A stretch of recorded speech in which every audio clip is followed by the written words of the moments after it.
So listen, it was a lovely weekend in the Catskills with the take. Oh. We talked about a lot, got to know each other. Oh, God. And we talked about things like, has a number one pick of a draft ever walked into a better situation than Caleb Willams with the Bears? We talked about how, while once upon a time, rookie quarterbacks, it was like, oh, you're starting a rookie, get ready for an awful season, and then hopefully, rebound in following years. That has not been the case, certainly with the frequency it was years ago. And we have seen in the last decade a lot of quarterbacks come close to breaking through and being a rookie to make the Super Bowl. Most notably, Bruce guy Brock Purdy just 2 years ago was in the NFC Championship game. Bruce guy CJ Stroud a year ago, a few months ago, was in the divisional round. And we also discussed how all of the other NFC contenders have major and all of a sudden more and more red flags. The defending NFC champion, San Francisco 49ers, their best player on their team, Trent Williams, is yet to show up to training camp. Their best wide receiver could be traded during this segment, for all we know. The Dallas Cowboys can't sign anyone on their team. The stories out of Philadelphia are about, do the coach and quarterback actually like each other? Does the coach even get to pick his own coaching staff? And there is still this fog of a supernatural funk hanging over the franchise, even though Brew is dismissing it. The Rams' best player retired. The Lions' kicker, unfortunately, got injured. And now we found out yesterday, Emmanuel Mosley got injured. So all of those things were reasons the Bears to the Super Bowl take just started looking more and more attractive. And then there is this, and which is why I feel the need, even though it is not predictions week, to make this declaration today. Because after tonight, there's going to be so many more suitors. Because after tonight, when the world gets to see Caleb Willams on Hard Knocks, when the only negative press he's gotten in months is he chastises his teammates about how clean the locker room is or isn't, I know what's going to happen by this time tomorrow. Everyone's going to be wanting to flirt with the Bears to the Super Bowl take. So I, like any wise man would, need to, metaphorically put a ring on the take to make sure everyone knows. Everyone knows where I stand and where we stand. Officially going. So I am here to say, after a long courtship, a few lovely dates, and a really transcendent weekend, I'm ready to move from the flirtation stage to the commitment stage. And I am picking the Chicago Bears and Caleb Willams to win the NFC and to be a rookie quarterback representative in the Super Bowl. Wow. This burned hot and heavy. Yeah. Since that night at the hotel bar. I mean, it's so funny. I wasn't even thinking about going to the bar that night. And I just had something told me I needed to. That's what happens, these meet events. Exactly right. Oh, my gosh, Brew. A whirlwind romance. That's correct. And like many whirlwind romances, dare I say most, it's not going to end well, all right? They are not in OT going to the Super Bowl. Okay. I'm sorry, and here's the thing. And I hate to break it to the Bears. They should already know this, but maybe they don't. Okay. Nick's married. All right? And here's the thing. Nick doesn't care about the Bears. What do you They're second fiddle. That's true. The Chiefs, it's all about the Chiefs. I said go to the NFC. You dabble every single year. You flirt with somebody that you could take them or leave them. Last year was the Cowboys. Did you really care about the Cowboys? When they fell flat on their face against Green Bay, you didn't care one iota. But I thought they were going to win the conference. Because your real love is the Chiefs. So the that's year who I'm before married that, to? you picked the freaking Niners, The Niners. with Trey Lance. Yeah. Trey Lance. Anybody heard anything from Trey Lance? Is he even throwing passes? Has he even beat out Cooper? They made the NFC Cooper title Rush? game. That was a good pick.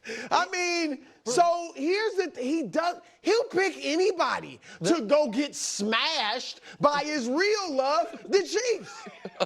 Well, what do you want him to do? Yeah, do you want me to not? I'm just telling the Bears. Better yet, Bears fans. Don't get all excited. All right? Don't think, Nick's always right about the Chiefs. Yeah, I mean, come on. It's easy for him to pick the Chiefs. This is Bruce. Bruce has really committed to it's easy for Nick to pick the Chiefs because he's from there. He's just going to pick his hometown team. It does seem like a coincidence. Right. But Brew, all right, whether or not you question my deep founding commitment and love to the Chicago Bears. You're a two-timer. That's fine. I what get you the are.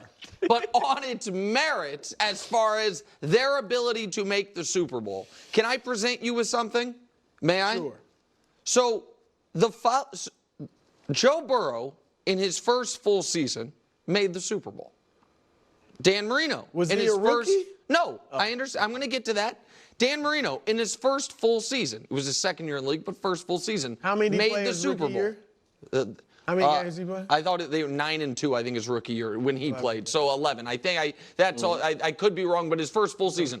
Patrick Mahomes, in his first full season, was in overtime of the AFC Championship game. None of those guys started as rookies.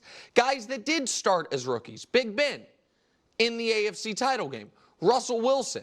With a lead in round 2 of the playoffs, the Falcons hit a field goal. Your guy CJ last year was in round 2. Dak was in round 2. Luck and RG3 both made the playoffs and were excellent throughout the year.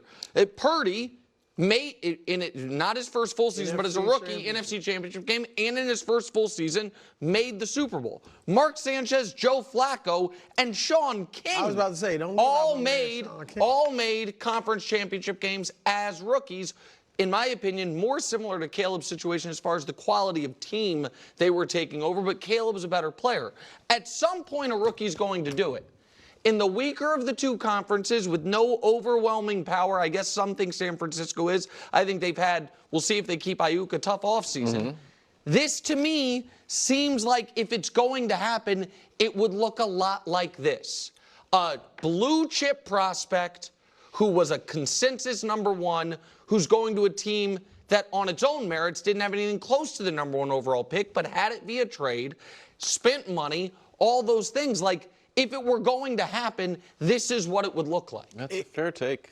But it's not going to happen. All right, I just don't think Caleb Williams and the Chicago Bears are going to do something that, as you admit, no one in the history of professional tackle football has ever done, which is a rookie lead a team to a Super Bowl. Beyond that, the history, they're in the toughest division in the NFC. And that's just looking at Green Bay and Detroit. I agree with that. Which Minnesota, our colleague Colin Cowherd's a little bit high on the Vikings. I'm not that high on the Vikings. He's a Sam Darnold guy. Yeah, so. And I'm not that high on the Vikings, but I'm just saying they'll be competitive. Yeah. So they got a tough road to hoe. Well, I actually do think they'll be competitive. I don't think they'll make the playoffs. I think they're the worst team in that division. I think it's either them or the Bears. Because I see no reason to think Green Bay's taking a step backwards unless that 8-9 week stretch by Jordan Love was just a complete mirage. The receivers should be better. The defense should be better. Like, obviously, they have a good coach. Detroit, the kicker, I mean, they got to find – I get kickers are important, but not as important to them as most teams because they like to go for 2. Yep. And Dan Campbell, I don't think he's going to let up on that team and let them get complacent. Obviously, you got San Francisco. Trent Williams will be back. They know how important Trent Williams is. Ayuk could be gone, and we'll get into that. But and Philadelphia, no, it's how you look at it. See, you're looking at, do the quarterback and coach get along? I'm looking at, is Saquon Barkley going to have a Christian McCaffrey type impact? Yeah, that's what I'm looking. It's half empty or half full. I'm half full on the Eagles. So I'm glad y'all had a good weekend. Yeah. I'm glad now that the secret is out that you actually are in love with the Chiefs, not the Bears. It'd be interesting to see how the Bears have two loves. They're not. No, it's one love and a. You get to be the one that gets their heart broken this year. By the way, it's not predictions week. Who knows who I'm going to pick to win the Super Bowl? That's true. We don't, and who even knows if I'm going to pick the Chiefs to make the Super Bowl? Don't pick the Chiefs. We're not there yet. That would open things up for some other people. Don't pick the Chiefs. Hard Knocks tonight. There was a little preview clip of Nick Saban talking about the weight of expectations that Caleb is carrying. And then when you ran through a lot of your rookie quarterbacks to kind of over-deliver, a lot of those guys had very little expectations. Brock was mystery relevant. A lot. Russ wasn't even supposed to be the starter. He kind of came in and still carried. Luck had pretty high expectations. But no, I'm talking about the ones that got to the championship. Ones that got conference championship. None of them had expectations. So I would make the argument that Caleb, especially in light of this beautiful bouquet, will have the most or have to carry the most weight of these high expectations. Undoubtedly. So here's the question for you. Sure. He's never played an NFL game. He's got facing a handful of young quarterbacks right away. Yeah. Where all of a sudden, if it gets to be week, 6 before the bye, and he's lost a few of these, Will Levis, week 1. You could lose that game to Titans. CJ Stroud, you lose that Titans had a good Anthony Richardson, who you were previously heavily flirting with. By the way, I like Anthony Richardson. 40-some-odd passes. Can I respond to what you're... Go ahead. I mean, all right, listen. Yes, if the Bears lose their home game to the Titans, that's probably their, just glancing at it, by point spread, I would guess, Vegas says it's their second easiest game on the schedule. That would be a problem. I agree. Yeah, okay. But I don't look at it as the pressure based on he's facing other young quarterbacks. I look at it based on, is he facing great defenses? I don't want to, and I buy that. Just let me make this pressure thing, and I think this has been overdone. But it's also like, let's not pretend that it didn't happen. When he loses big games at USC, he didn't necessarily handle those perfectly. If he's in the crowd, kind of like having a emotional moment, it showed like, you know what? I don't know if resilience in the face of high expectations are there. And if he loses a handful of games back to back to back, what's going on? We were supposed to go to the Super Bowl, and now we're losing to Bryce Young? And Bryce Young's guess what? I already went through this, and now I'm on the second go-around. Okay, so two things. One is, I understand, that I do have some level of impact in sports media. I don't think it's going to all of a sudden be after tonight. There's going to be I think more, but now I've locked them down. I think there will be fewer because they'll understand. Got you. So I don't think it's all of a sudden going to be a wildly trendy pick. That's first of all. Second of all, when you show the schedule one more time before we move on, what you're saying is true. I just don't think it's going to happen. Obviously, Wilds, if in the first 5 weeks of the season, the Bears have lost at home to the Titans and at home to the Panthers, they're not going to the Super Bowl. I agree with that take. I think that's what you just said was... Already. Week 5 out of here. Yeah, if you lose...